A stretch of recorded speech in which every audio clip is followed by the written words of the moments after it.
Google Meet. The website is meet.google.com, and so all what you have to do, you don't even have to download a software. So you could either start a meeting or you could enter the meeting code.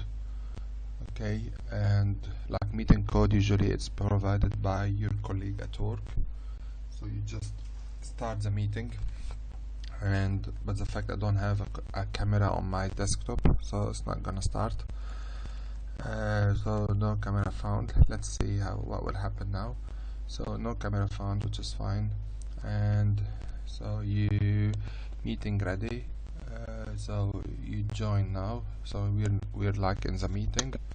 You've got just like yourself, and you could add people to it. So you add people.